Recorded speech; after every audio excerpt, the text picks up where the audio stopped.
Assalamualaikum warahmatullahi wabarakatuh. Alhamdulillahi rabbil alamin. Wassalatu wassalamu ala ashrafil anbiya'i wal mursalin Sayyidina wa habibina wa maulana Muhammadin wa ala alihi wa sahbihi ajma'in. Asyhadu an la ilaha illallah wahdahu la syarika lah wa asyhadu anna sayyidana Muhammadan abduhu wa rasuluh la nabiyya wa la rasula ba'dah, amma ba'd. Rabbi shrah li sadri wa yassir li amri wahlul 'uqdatam min lisani yafqahu qawli wasaddid lisani wahdi qalbi bihaqqi nabiyyina Muhammadin sallallahu alaihi wasallam. Allahumma inna nawayna ta'alluma wa ta'lim wa tadhakkura wa tadhkir wan naf'a wal intifa' wal ifadah wal istifadah wal hassa ala tamassuki bi kitabillah wa sunnati rasulillah wa du'a ila al huda wa dalala ala al khair ibtigha'a mardatihi wa qurbihi wa thawabihi wa ala kulli niyatin salihah jami'ah syamilah li khairati dunya wal akhirah wa ila hadratin nabi Muhammadin sallallahu alaihi wasallam. Al-Fatihah. A'udzu billahi minasy syaithanir rajim.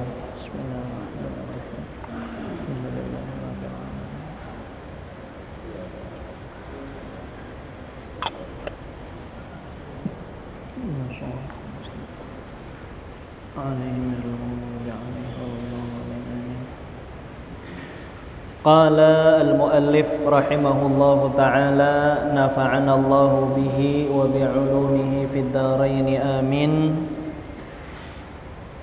Ila an qala furudul wudu'i sittatu asya'. Al-awwalu an-niyyatu imma niyyatu raf'il hadathi aw at-taharati lis-salati wal wudu'. Wa takunu hadhihi 'inda ghaslil wajhi. Wallahu a'lam bishawab. Ma'asyiral hadirin, jamaah salat maghrib yang dimuliakan Allah Subhanahu wa taala. Syukur alhamdulillah pada malam yang penuh dengan keberkahan, malam yang penuh dengan kemuliaan ini Allah kembali kumpulkan kita di dalam majelis ilmu yang amat mulia. Mudah-mudahan duduknya kita dengan niat hajat dunia dan akhirat kita semuanya diijabah, digabul oleh Allah Subhanahu wa taala. Bahkan malam hari ini berbeda dengan malam-malam sebelumnya, sebab ini malam adalah pengajian pertama di bulan Rajab. Kata para ulama, syahrul Rajab syahruz zara' wa syahru Sya'ban syahrus saqi wa syahru Ramadan syahrul hasad. Bahwa bulan Rajab adalah bulannya menanam, bulan Sya'ban adalah bulannya menyiram, dan bulan Ramadan adalah bulannya memanen. Maka kita yang kemudian Allah jadikan hari-hari kita selama bulan Rajab penuh dengan ketaatan, maka mudah-mudahan begitulah gambaran bulan Ramadan nanti. Maka di antara doa yang selalu diulangi oleh baginda Nabi Muhammad sallallahu alaihi wasallam ketika di permulaan bulan Rajab, apa doanya Rasulullah? Allahumma barik lana fi Rajab wa Sya'ban wa ballighna Ramadan. Rasulullah minta keberkahan khusus pada bulan Rajab, keberkahan khusus pada bulan Sya'ban, agar kemudian kita bisa mampu merasakan manisnya ibadah di dalam bulan Ramadan. Yang kedua, di antara kemuliaan ini malam, satu kaidah besar di dalam ilmu fikih, kata para ulama, al-ajru ala qadril masyaqqah. bahwasannya pahala itu berbanding lurus dengan rintangan yang ada.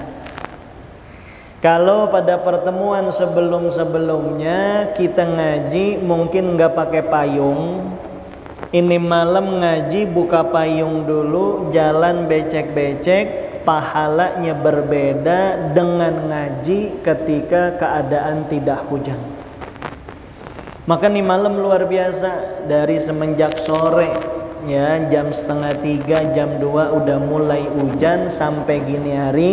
Mudah-mudahan menambah rahmat dan keberkahan kajian kita, amin ya rabbal alamin. Saudara hadirin yang dimuliakan Allah, kita masih dalam pembahasan wudu, yang mana wudu ini selalu ada di pembahasan awal ketika kita membahas fikih. Makanya di antara pesan guru-guru kami, ketika kita punya anak, ketika kita punya cucu, berada di usia mumayyiz ya 7 tahun, 8 tahun, maka 3 hal ini jangan sampai luput kita ajarkan. Yang pertama terkait bab wudu, yang kedua babul ghusl, hukum mandi janabah, yang ketiga adalah babus sholah. Sebab ketika nanti dia berubah statusnya dari anak-anak menjadi dewasa, pada saat itu juga dia sudah kena kewajiban untuk sholat. Lah sholat tidak akan sah kalau wudunya tidak sah. Kayaknya di antara guru kita ketika ditanya bagaimana caranya supaya hidup ini tenang, bagaimana caranya supaya rizki lancar, selalu jawabannya perbaiki wudu. Sebab dari wudu inilah kemudian akan muncul keberkahan, akan datang kemuliaan dari Allah Subhanahu wa ta'ala. Taib saudara hadirin yang dimuliakan Allah, saya jadi teringat ketika para sahabat itu berwudu dengan air yang paling mulia yang pernah ada. Kalau kita sekarang ditanya apa sih tingkatan air yang paling mulia, mungkin kebanyakan kita akan jawab apa? Air Zam-Zam. Dan itu nggak salah. Air Zam-Zam urutannya ada di nomor 2. Kata para ulama, mengambil daripada hadisnya baginda Rasulullah, orang kalau minum air Zam-Zam dengan niat apapun bakal dikasih pengabulan nama Allah Subhanahu wa ta'ala. Makanya ulama kita itu dulu kalau minum air Zam-Zam dia doa dulu, ya Allah mudah-mudahan saya bersama anak saya sehat walafiat, anak saya jadi ulama dan seterusnya, baru kemudian dia minum. Sebab kata Rasulullah, ma'u Zam-Zam lima syuribalahu, air Zam-Zam tergantung niat orang yang minum. Makanya nyampe Indonesia air Zam-Zam tuh mahal saudara. Kalau pas kita lagi umroh itu kita gratis, mau minum sampai perut kita kembung juga boleh. Bahkan saya punya cerita, ya tentu ini bukan satu anjuran. Dulu ketika kita masih di Mekah itu, kita di Madinah, bulan Ramadan di Mekah. Itu setiap kita jalan ke Masjidil Haram, kita itu bebas ngambil air Zam-Zam, pakai yang namanya galon plastik itu. Setiap hari kita ngambil, sampai-sampai di asrama, di kamar kita itu udah penuh. Akhirnya kita niat ngambil keberkahan air Zam-Zam, kita mandi pakai air Zam-Zam. Cuma kalau di sini jangan coba-coba Pak, 5 liter aja harganya 500.000. Itu sambil mandi sambil keluar air mata mungkin, sebab harganya mahal. Dan begitulah niatan para ulama ketika sedang meminum air Zam-Zam. Tapi ada air yang paling utama, dikatakan oleh para ulama adalah air yang keluar dari jari mulianya Rasulullah Sallallahu Alaihi Wasallam. Dan ini kejadian saudara, ketika Rasulullah berada di Hudaybiyah bersama para sahabat, pengen masuk Mekah cuman belum waktunya. masih banyak orang-orang kafir Quraisy sehingga Rasulullah bersama para sahabat nggak bisa masuk ke dalam Mekah sebelum penaklukan kota Mekah. Di saat itulah perbekalan sudah hampir habis, air juga tinggal sedikit. Kata para sahabat, ya Rasulullah, ini air kalau kami pakai untuk wudhu, kami khawatir tidak akan ada lagi yang kami bisa untuk minum. Akhirnya apa perintah Rasulullah? Ya udah kalau begitu ambilin baskom, diambil baskom berisikan air, kemudian dimasukkan jemari mulianya Rasulullah. Semenjak jarinya Rasulullah masuk, itu air nggak berhenti keluar. Lalu kemudian para sahabat mendekat, ada yang wudhu, ada yang ngambil buat minum, ada yang ngambil buat binatang-binatangnya. Bahkan dari periwayat hadisnya mengatakan, kalau jumlah kami saat itu ada 100.000 orang, maka akan lebih untuk 100.000 orang. Jadi di antara kemuliaan mukjizatnya Rasulullah, jemarinya Rasulullah mengeluarkan air. Tapi sekarang udah nggak ada. Maka sekarang yang paling mulia adalah air Zam-Zam. Taib saudara hadirin yang dimuliakan Allah, kata muallif kitab al-awwalu an-niyatu furudul wudu sittah. Bahwasannya rukun fardunya wudu itu ada 6. Dari 6 ini nggak boleh ada satupun yang luput tidak kita lakukan. Yang pertama adalah niat. Yang kedua membasuh wajah. Yang ketiga membasuh tangan sampai siku-siku. Yang keempat mengusap kepala. Yang kelima membasuh kaki sampai dengan mata kaki. Yang keenam adalah tertib. Kalau 6 ini tidak kita lakukan salah satunya, maka wudhu kita tidak sah. Kalau wudhunya tidak sah, sudah bisa dipastikan sholatnya tidak sah. Makanya jamaah sering tanya ke saya, Ustaz, saya pengen dah sholat itu khusyuk. Saya nih ya, kalau lempengan mau sholat, padahal sebelum sholat tuh nggak mikirin apa-apa. Tiba-tiba pas baru takbiratul ihram, Allahu Akbar, keingetan kunci motor yang tadi dia lupa naro, tahu-tahu ingat. Kalau ibu-ibu biasanya pas baru banget takbir Allahu Akbar, ingat lagi masak air di dapur. Padahal sebelumnya nggak kepikiran, pengen banget sholat khusyuk, gimana caranya? Maka jawaban saya paling pertama, kalau kita mau sholat khusyuk, mulailah khusyuk di dalam berwudu. Apa maknanya khusyuk di dalam berwudu? Kita perhatikan rukun-rukun di dalam wudu. Orang mau sholat khusyuk, cuman wudunya model-model orang yang mager. Jadi asal turun tuh air dari keran, dia cuman jalanin tangannya doang begini. Kemudian kakinya juga cuman dia gini-giniin doang. Kemudian muka cuman ceplok. Ada nggak yang begitu? Yang mana orangnya itu? Yang model begini wudunya, mau punya mimpi sholat khusyuk jauh. Sebab sholat itu bisa mendapatkan kekhusyuan bukan semata-mata datang dari gerakan badan. Ada orang pengen khusyuk begini, Allahu Akbar. Ya, enggak, khusyuk itu bukan dari jasmani, khusyuk itu datangnya dari hati. Maka yang pertama apa rukun wudhu ini? Yang pertama adalah niat. Saudara, kata para ulama, yang dimaksud dengan niat adalah qasdu syai' muqtarinan bi fi'lih, yaitu keinginan hati yang bersambung dengan amal perbuatan.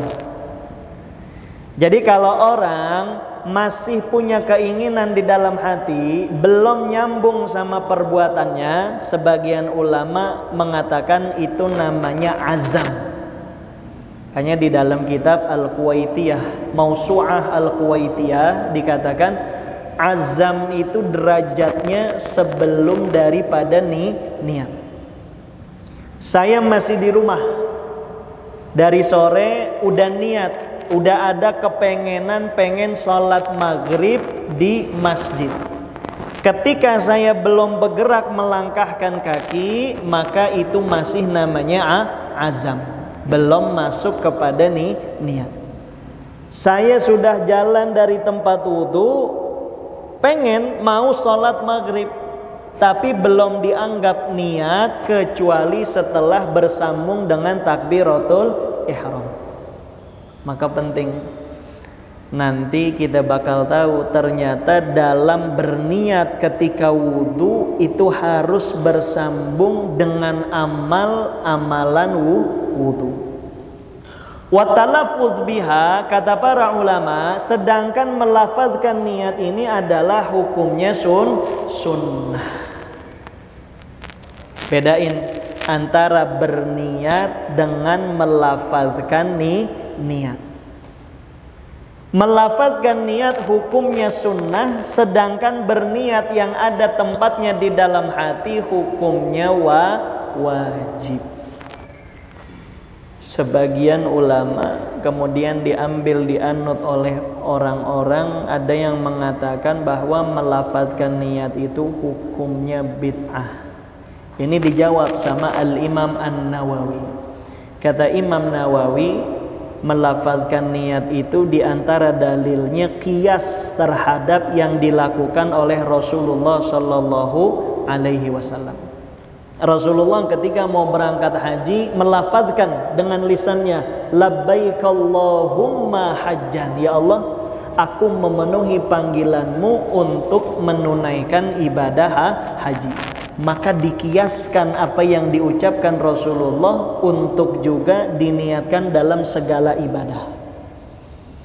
Dan jauh daripada itu, kata Imam Nawawi, bahwa melafazkan niat itu membantu hati untuk bisa istihdar. Apa maknanya? Hadir ketika niat. Ini maaf, berapa banyak kita kadang-kadang sebelum sholat itu masih pikiran kita kemana-mana. Bahkan kita ngalamin sendiri. Kadang kita udah mau sholat, masih aja ini WhatsApp bunyi kagak berhenti-berhenti. Ya kalau abang nih yang driver online kadang-kadang udah pengen sholat, tiba-tiba orderan masuk. Itu pikiran udah gak bisa khusyuk itu. Ya, lah ketika itu lisan ini membantu hati untuk niat. Saya kasih contoh. Ketika orang sholat siang hari, dia tidur jam 1, bangun-bangun 2:30. Ya, kemudian ketika bangun dia sadar dia belum sholat. Ketika dia mulai sholat, Allahu Akbar, dia lupa ini sholat zuhur apa sholat asar. Karena dia nggak melafazkan, dia langsung niat aja dalam hati. Kemudian pas dia lihat ke depan ada jam, cuman baterainya habis. Maksud dia mau ngelihat ini jam berapa. Mau nanya orang udah kagak bisa, sebab udah di dalam sholat. Tapi ketika lisannya tadi mengucapkan usolli fardhu zuhri 4 raka'atin sampai terakhir, hatinya dibantu untuk ingat terhadap ibadah yang dia lakukan. Maka kalau menurut madhab kita Imam Syafi'i, yang namanya melafazkan niat hukumnya sunnah. Kemudian wa mahalluha fil qalb, tempatnya niat itu adalah di dalam hati. Kalau ketika wudu, kapan kita niat? Jawabannya adalah ketika kita membasuh wajah. Kenapa? Karena yang namanya niat harus nyambung dengan amalannya. Sedangkan amalan wudu yang wajib pertama kali adalah membasuh wajah. Kan niat pertama, kemudian yang kedua adalah membasuh wajah. Lah itu tangan yang pertama kali kita bersihkan hukumnya sunnah. Kumur-kumur 3 kali hukumnya sunnah. Bahkan kumur-kumur kalau lagi puasa itu kalau kumur-kumurnya berlebihan hukumnya menjadi makruh. Giliran kagak puasa kumur-kumur cuman sekedar air masuk kemudian air keluar.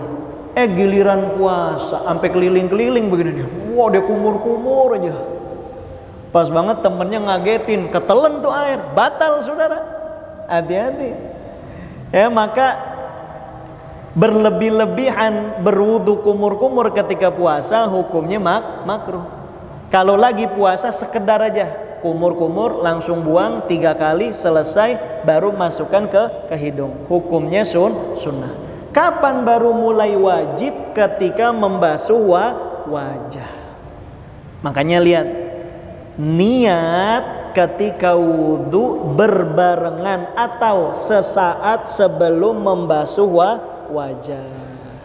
Kalau yang pas kita lagi usap begini nih, tangan pertama kali itu hukumnya sunnah.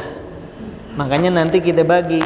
Kalau pas kita lagi ngucap itu pas lagi basuh tangan. Nawaitul wudu'a li raf'il hadatsil asghari fardha lillahi ta'ala. Lah nanti ketika sudah membasuh wajah itu sudah urusannya hati. Sebab kalau mau juga melafazkan takutnya air masuk ke mulut. Jadi ketika sudah membasuh wajah itu sudah urusannya hati. Maka jangan-jangan selama ini kemudian kita masih niatnya adalah ketika mencuci tangan. Padahal yang namanya niat bersambung dengan amal ibadahnya. Orang misalnya dia nggak mau cuci tangan, dia nggak mau kumur-kumur, dia mau langsung membasuh wajah, maka wudunya sah karena wajah yang hukumnya wajib.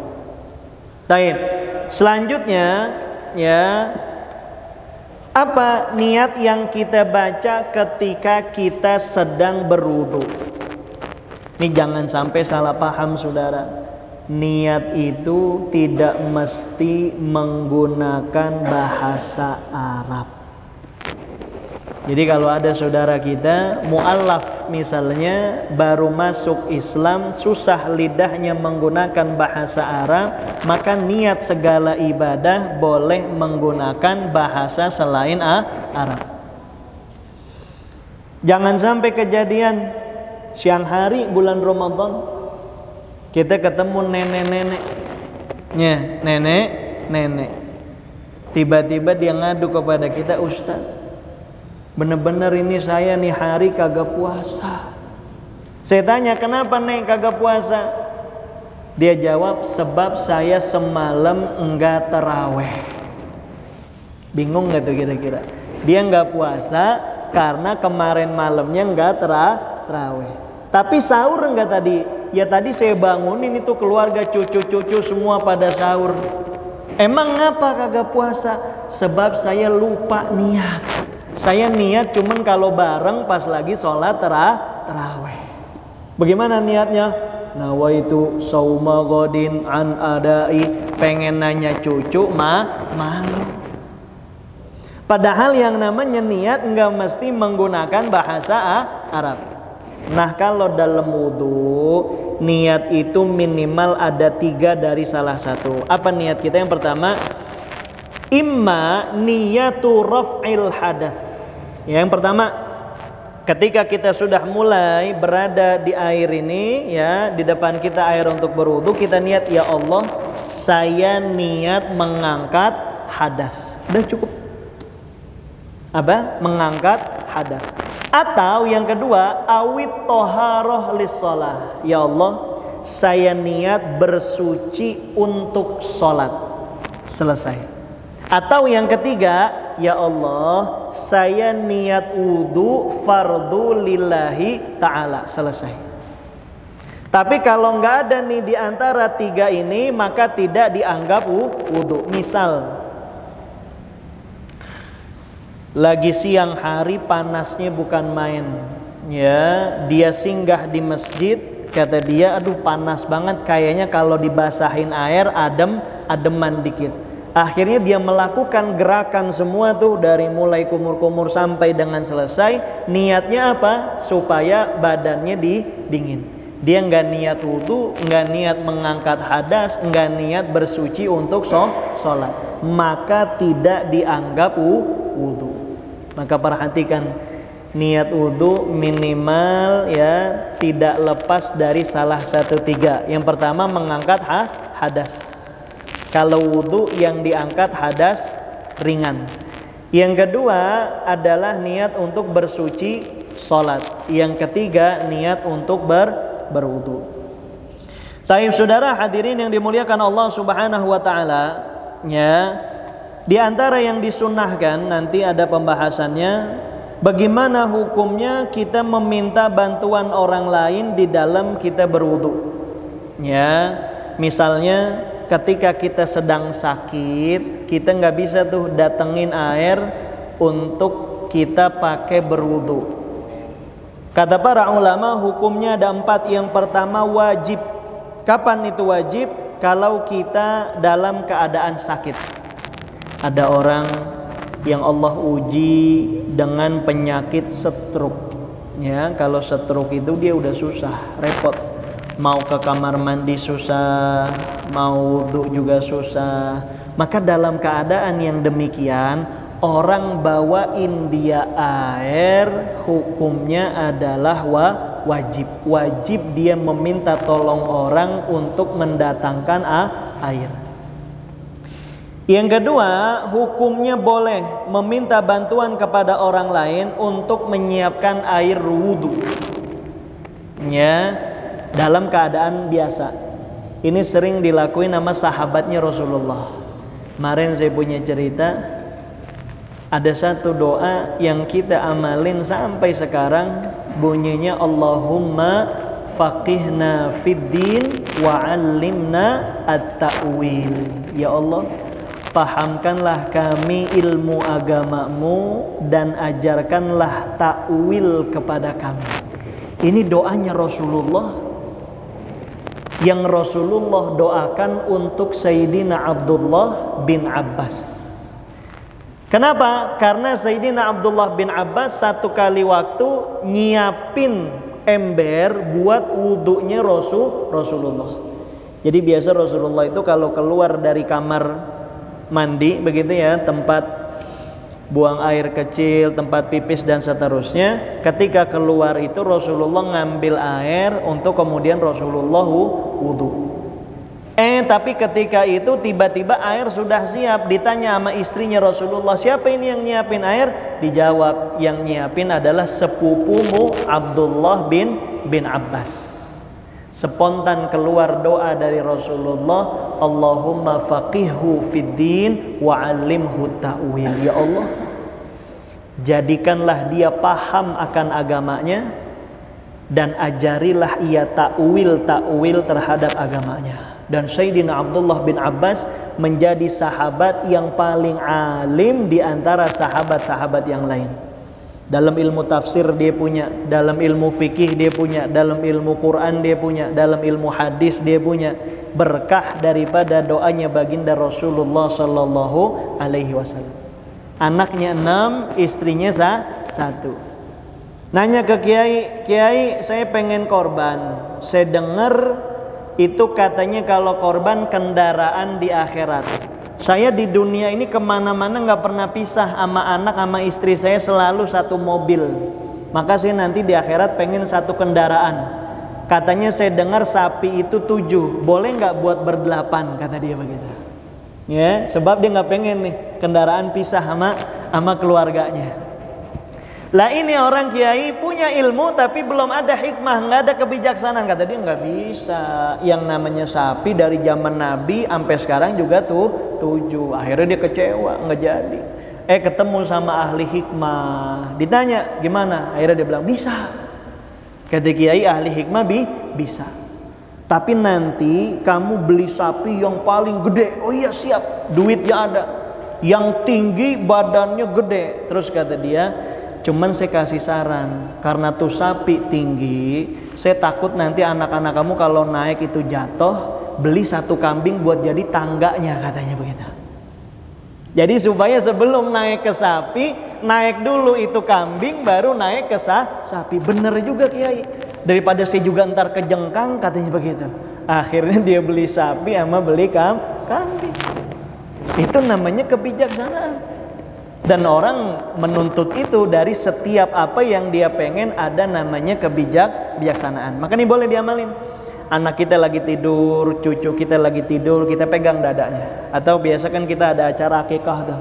Ketika akikah, bayi biasanya dikelilingin, kita pegang dadanya, kita doain Allahumma faqihhu fiddin wa 'allimhu at-ta'wil. Ya Allah, pahamkan dia agamanya, ajarkan dia takwil. Taib saudara hadirin yang dimuliakan Allah Subhanahu wa taala. Kemudian yang ketiga, khilaful aula, yaitu lebih utama tidak dilakukan ketika kita minta bantuan orang buat nuangin air wudhu kita, gitu ya. Kita mampu, nggak ada satu kendala, terus kita minta orang nuangin air wudhu, itu hukumnya adalah khilaful aula. Maknanya menyelisihi yang utama. Kalau bisa tidak dilakukan. Jadi kita tetap dengan usaha kita sendiri. Yang terakhir adalah hukumnya makruh. Apa itu makruh? Kalau kita minta orang, udah dia nuangin, dia juga yang ngebasuh. Nah, ini hukumnya makruh. Kalau tidak adanya kebutuhan. Dan ini sempat kita amalin saudara. Yang lagi rame sekarang itu adalah wudhu pakai semprotan. Wudhu pakai spray. Beberapa video yang viral itu ya ustadz yang mencontohkan tidak memenuhi syarat di dalam berwudhu. Lihat, membasuh wajah, membasuh tangan, mengusap kepala, membasuh kaki. Dari 4 ini amalan wudhu hanya 1 yang menggunakan kata mengusap. Itu diambil di dalam Al-Quran. Wamsahu biru'usikum, dan usaplah rambut kalian. Maka selain rambut, itu air ketika kita berwudu harus mengalir. Ya, nanti insya Allah kalau pembahasan wudu ini udah sempurna, saya kasih contoh wudu pakai spray gitu ya, pakai semprotan yang memenuhi syarat, dan wudu menggunakan air dari aqua gelas gitu. Karena dalam banyak riwayat Rasulullah itu diriwayatkan kalau wudhu itu pakai ukuran 1 mud. Ya, 1 mud itu 1 genggam begini. Ya mungkin ukurannya kurang lebih satu gelas seperti ini. Ini amat sangat berguna khususnya ketika kita sedang dalam perjalanan. Nah, dari ibu-ibu ya. Ntar dicontohin ya ibu-ibu ya. Ketika kita perjalanan, kadang kita tuh bukannya nggak mau wudhu di terminal dan lain-lain, tapi karena jarak, waktu, kemudian efisiensi dan seterusnya, kalau kita bisa wudhu menggunakan air yang sedikit, maka itu amat sangat jauh bermanfaat buat kita. Tentu bukan dalam keadaan seperti sekarang nih, air banyak, keran banyak. Ini dalam keadaan tertentu. Contohnya lagi ketika mudik. Ya, di dalam bis, kemudian bis itu bukan kendali kita, mau berhenti di mana bukan kendali kita. Akhirnya kita pengen baca Al-Quran, sedangkan membaca Al-Quran menurut madhab ulama kita harus dalam keadaan berwudu. Daripada kita nunggu tuh bis berhenti kapan wudu, mendingan kita wudu menggunakan air yang sedikit. Nah ini nanti insya Allah kalau ada waktunya nanti kita contohin ya setelah pembahasan ini selesai agar pemahaman kita sempurna. Baik, saudara hadirin yang dimuliakan Allah, adapun rukun yang kedua, fardu yang kedua adalah ghaslul wajhi jami'ihi sya'ran wa basharan illa batinal lihyah al-kathifah wal 'aridaini al-kathifaini. Fardu yang kedua yaitu membasuh muka seluruhnya, baik rambut maupun kulit, kecuali ketika seseorang memiliki jenggot yang tebal dan jambang yang tebal, maka cukup bagian zohirnya saja. Tapi saya lihat di sini ya rata-rata nggak ada nih kemudian janggut yang tebal. Apa ukurannya jenggot yang tebal? Satu, ukurannya kalau jenggot seseorang itu sudah dianggap tebal di dalam hukum fikih, kalau lagi ngobrol begini ya ukuran 1 meter itu kulit-kulitnya udah nggak kelihatan. Ya itu baru dianggap apa? Tebal. Tapi kalau masih kelihatan kulit-kulit daripada dagunya ini, maka belum dianggap tebal. Lah kalau belum tebal harus zahiran wa batinan. Makanya lihat, ketika kita berwudu sebagai contoh, saya punya janggut tidak tebal. Ketika saya membasuh muka, ya setelah selesai saya membasuh muka, saya akan menambah gerakan menyela daripada jenggot saya untuk menghilangkan kewajiban zahiran wa batinan.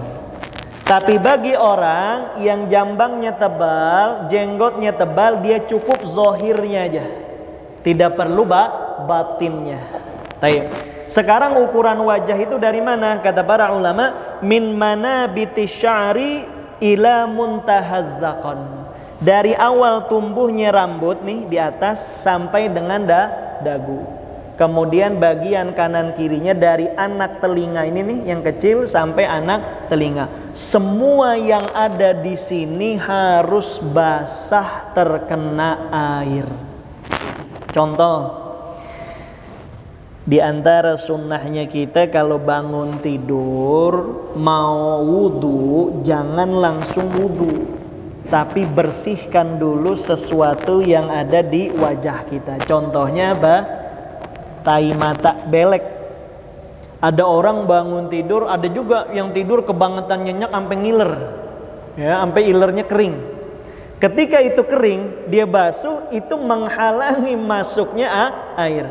Atau maaf tadi kita katakan kotoran mata. Ketika dia sudah mengering, tidak masuknya air, ini dapat menghalangi air masuk ke dalam wajah. Maka kudu hati-hati.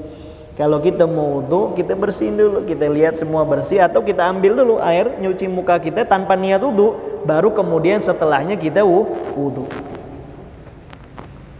Alis, kemudian kumis, semua ini yang ada di wajah kita harus semuanya terkena air. Maka di antara cara, Ustaz caranya bagaimana? Boleh bagaimana aja. Umpama ada orang gak tahu caranya, ada kolam, dia main ceburin aja mukanya, boleh nggak? Boleh. Ya, tapi cara yang paling afdal bagaimana? Kita ambil air di tangan kita, kemudian kita mulai dari tengah, kita jalanin ke samping dan habis lagi di samping.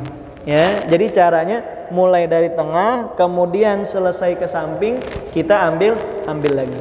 Lah saya sering menambahkan gerakan untuk janggut saya ini agar memastikan terkenanya air dari seluruh wajah saya. Ustaz, ada saya caranya lain, pokoknya saya asal begini aja. Intinya bukan pada cara tangan ini, tapi air mengenai seluruh wajah. Maka ibu-ibu lagi-lagi nih, kadang-kadang ibu-ibu keliru ketika wudu, kadang suka males buka yang namanya kerudung. Ya, kalau rambut nggak masalah, dibuka kerudungnya sedikit, masukin tangan nggak masalah. Yang masalah kalau dia pakai ciput, kemudian menutupi tempat tumbuhnya rambut ini, dia nggak basahin, maka wudunya tidak sah. Jadi tempat tumbuhnya rambut ini nih seluruhnya sampai dengan bawah semuanya harus terkena air. Kita juga orang laki, kadang-kadang mungkin kita ogah lepas peci kita ogah lepas topi kita, sehingga tidak mengenai seluruh bagian wajah. Saudara hadirin yang dimuliakan Allah Subhanahu wa taala, ya itulah dua rukun atau dua fardu yang pertama. Insyaallah kita akan lanjut pada pertemuan selanjutnya. Mudah-mudahan Allah kasih kita manfaat dunia dan akhirat, manfaat buat keluarga dan kerabat. Ya, mudah-mudahan sebagaimana Allah kumpulkan kita di dalam majelis yang mulia, Allah bakal kumpulkan kita di dalam surga. Mudah-mudahan Allah kasih kita sehat walafiat sehingga kita bisa bertemu kembali pada pertemuan selanjutnya dalam keadaan sehat walafiat. Kita baca surah Al-Fatihah ala hadhihi niyyah wa ala kulli niyatin salihah. Al-Fatihah. A'udzu billahi minasyaitonir rajim. Bismillahirrahmanirrahim. Alhamdulillahi rabbil alamin arrahmanir rahim maliki yaumiddin. Iyyaka na'budu wa iyyaka nasta'in ihdinas siratal mustaqim. Siratal ladzina an'amta 'alaihim ghairil maghdubi 'alaihim waladdallin. Amin. Subhanakallahumma wa bihamdika asyhadu an la ilaha illa anta astaghfiruka wa atubu ilaih. Mohon maaf lahir dan batin. Assalamualaikum warahmatullahi wabarakatuh.